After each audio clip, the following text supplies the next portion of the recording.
আমাৰ চৰকাৰ অহাৰ লগে লগে আমি 5 বছৰত ৰাজ্যৰ 2 লাখ যুৱক যুৱতীক চৰকাৰী আমি চাকৰি দিম। ৰাজ্যত আমি CM ত্ৰিপুলে ষ্টাৰ্টআপ আৰু উদ্যোগীকৰণৰ জৰিয়তে আৰু অতিৰিক্ত 10 লাখ যুৱকক আমি কৰ্মসংস্থাপন দিবলৈ আমি প্ৰয়াস আৰু প্ৰচেষ্টা কৰিম।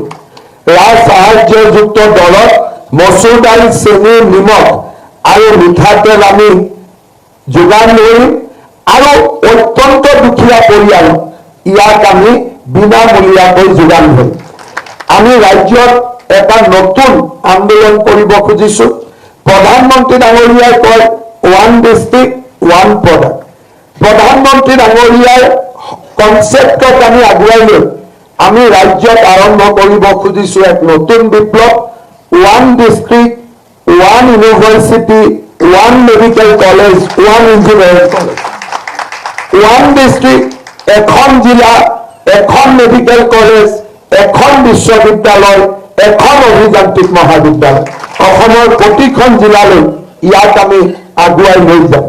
প্ৰাক প্ৰাথমিকৰ পৰা স্নাতকোত্তৰ পৰ্যায়লৈ KG to PG এই সমগ্ৰ শিক্ষাৰ যিটো চাৰ্কেল বৃত্ত তাক আমি বিনামূলীয়া কৰিম। প্ৰাদেশিকৰণৰ সমস্যা আমি সমাধান কৰিম আৰু ৰাজ্যত আমি শিক্ষা খণ্ডত এক নতুন বিপ্লৱ আনিম। ৰাজ্যত 40 লাখ মহিলা লাখপতি বাইদেউ হোৱাৰ সুযোগ দিয়াৰ বাবে আমি 25,000 টকাকৈ এককালীন অনুদান আগবঢ়াম আৰু অৰুণোদয় যোজনাত 1250 টকাৰ পৰা ক্ৰমে 3,000 টকা মাহিলী লৈ যোৱাৰ বাবে আমি চেষ্টা কৰিম। বৃন্দাবনী বস্ত্ৰ উভতাই অনা, অসমৰ ভাষা সংস্কৃতিক সুৰক্ষা কৰা, অসমৰ জনজাতীয় ইতিহাসক সুৰক্ষিত কৰা, অসমত নিজৰ ছেটেলাইট স্থাপন কৰা, অসমত প্ৰটন থেৰাপিৰ দৰে ট্ৰিটমেণ্ট আৰম্ভ কৰা আৰু আমাৰ অসমক আমি ক্ৰীড়াৰ ৰাজধানী হিচাপে নিৰ্মাণ কৰাৰ বাবে আমি প্ৰচেষ্টা কৰিম। মিচিং, ৰাভা, সোণোৱাল কছাৰী, ঠেঙাল কছাৰী, দেউৰী, তিৱা আৰু বড়ো কছাৰী স্বায়ত্তশাসিত পৰিষদলৈ সাংবিধানিক মৰ্যাদা, বিষ্ণুপ্ৰিয়া, মণিপুৰী, ভৰ বা ৰাজবৰ, নেৱাৰ, ভুজেল, চবৰ, সতনামী, কিৰণ সিং কেন্দ্ৰীয় চৰকাৰৰ OBC তালিকাত সন্নিৱিষ্ট জনজাতীয় বেল্ট এণ্ড ব্লকৰ পৰা বাংলাদেশী ন্যায় উচ্ছেদ কৰা আৰু অসমৰ প্ৰতিগৰাকী চাহ বাগিচাৰ মজদুৰক মাটিৰ পট্টা প্ৰদান কৰা। চাহ বাগিচাৰ লোকসকলৰ পাৰিশ্ৰমিক বৰ্তমানৰ চৰকাৰে 280 টকালৈকে বৃদ্ধি কৰিছে। আমাৰ প্ৰচেষ্টা হ'ব ইয়াক 5 বছৰৰ ভিতৰত 500 টকালৈকে লৈ যোৱা আমাৰ সংকল্প হ'ব। আমি অসমত নতুনকৈ 15 লাখ প্ৰধানমন্ত্ৰী আৱাস যোজনাৰ আমি গৃহ প্ৰদান কৰিম। কিন্তু আটাইতকৈ ডাঙৰ কথা, চাহ বাগিচাৰ শ্ৰমিকক মাটিৰ পট্টাৰ লগে লগে আমি তেওঁলোকক প্ৰধানমন্ত্ৰী আৱাস যোজনাৰ একোটাকৈ ঘৰ দিয়াৰ বাবেও আমি প্ৰচেষ্টা কৰিম। আমি অসমৰ কৰ্মচাৰী সমাজক প্ৰতিশ্ৰুতি দিছো যে আমি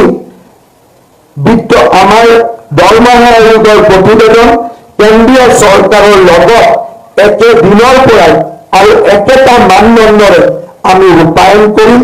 ৰাজ্যত আমি স্বাস্থ্য আন্তঃগাঁথনি, শিক্ষা আন্তঃগাঁথনি, ক্ৰীড়া আন্তঃগাঁথনি আমি নিৰ্মাণ কৰিম।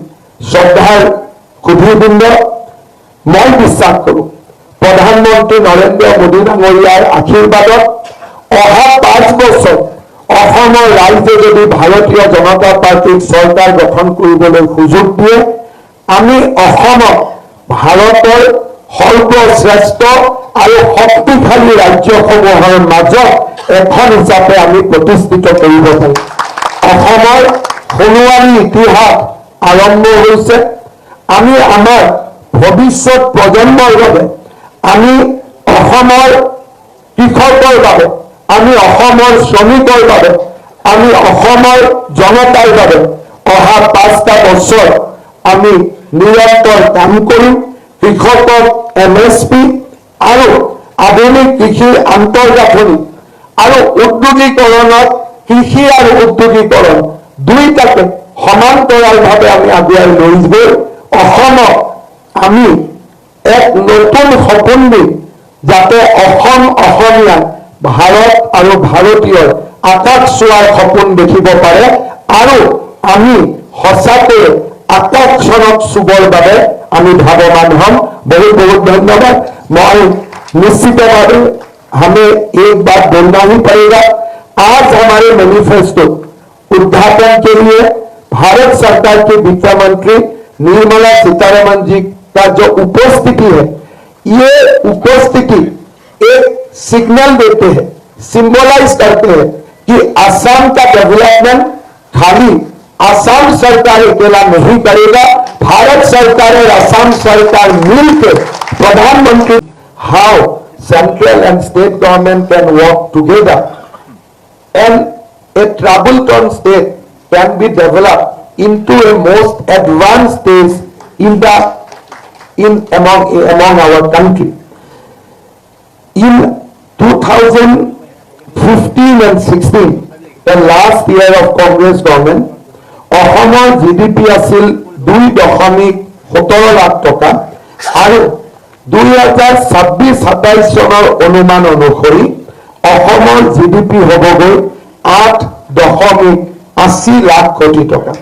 অৰ্থাৎ 2027-28 চনত আমি 10 লাখ কোটি টকাৰ অৰ্থনীতিলৈ পৰিৱৰ্তন হ'ম।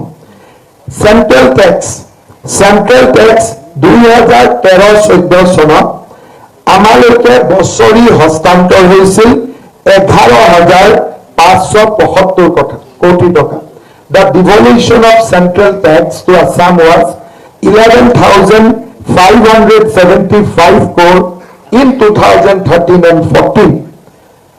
এইবাৰ কেন্দ্ৰীয় বিত্তমন্ত্ৰী নিৰ্মলা সীতাৰমণ ডাঙৰীয়ানীয়ে সাংসদত যি বাজেট দাখিল কৰিছে, the tax devolution to Assam will be 49,725 crore.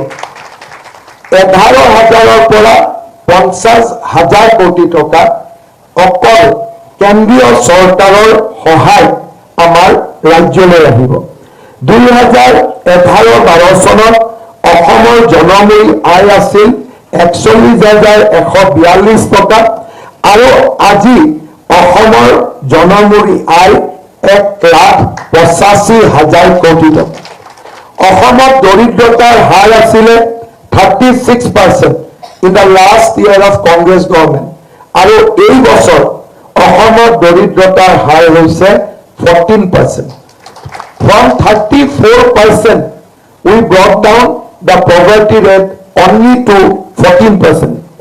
আৰু যদি আন্তঃগাঁথনিৰ কথা ক'ব যাওঁ 1947 চনৰ পৰা 2016 লৈকে অসমৰ total road length আছিল 48,000 kilometer and আজি অসমৰ road length হৈছে 80,000 kilometer. অৰ্থাৎ কংগ্ৰেছৰ সমগ্ৰ সময়ত যিমান অসমত পথ নিৰ্মাণ হৈছিল আমাৰ কাৰ্যকালৰ ভিতৰতে তাক আমি 65% বঢ়াবলৈ সক্ষম হৈছোঁ।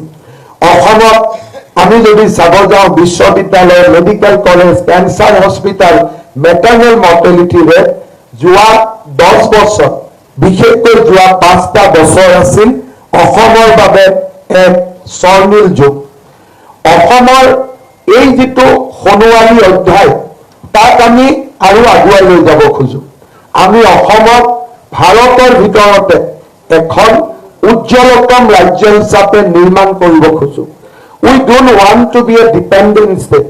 We want to be a state who can contribute towards the goal of Prime Minister Narendra Modi, and Assam should continue to the nation's journey towards the Viksit Bharat.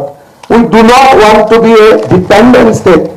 আমি ভাৰতৰ দয়াৰ ওপৰত চলা, কৰুণাৰ ওপৰত চলা এখন ৰাজ্য হ'ব খোজা নাই। আমি ভাৰতৰ প্ৰগতি বৰঙণি আগবঢ়াব পৰা এখন শক্তিশালী ৰাজ্য হিচাপে নিজক নিৰ্মাণ কৰিব বিচাৰো। আৰু সেয়েহে ভাৰতীয় জনতা পাৰ্টীয়ে এই নিৰ্বাচনত আমি 31টা সংকল্প আপোনালোকৰ ওচৰলৈ লৈ আহিছো। তাৰ ভিতৰত গুৰুত্বপূৰ্ণ সংকল্প কেইটা মই আপোনালোকৰ ওচৰত পঢ়ি দিব খুজিছো। অসমৰ পৰিচয় আমাৰ বাবে আটাইতকৈ গুৰুত্বপূৰ্ণ। আমি অসমৰ ৰাইজক প্ৰতিশ্ৰুতি দিছো, অবৈধ অনুপ্ৰৱেশকাৰী চিনাক্তকৰণ আৰু বহিষ্কৰণৰ ইমিগ্ৰেন্টছ এক্সপালছন ফ্ৰম আছাম এক্ট 1950 যিয়ে 24 ঘণ্টাৰ ভিতৰত এজন বিদেশী নাগৰিকক বহিষ্কাৰৰ বাবে জিলা আয়ুক্তক ক্ষমতা প্ৰদান কৰে, তাক আমি প্ৰতিদিনে ব্যৱহাৰ কৰিম যাতে অসমৰ পৰা আমি বাংলাদেশীক উভতাই পঠাব পাৰো। আজি আমি আমাৰ ঘোষণা পত্ৰত আমি কৈছো যে বাংলাদেশী মিয়াৰ হাতত থকা শেষ 1 ইঞ্চি মাটি আমি উচ্ছেদৰ জৰিয়তে তেওঁলোকৰ পৰা উদ্ধাৰ কৰিম।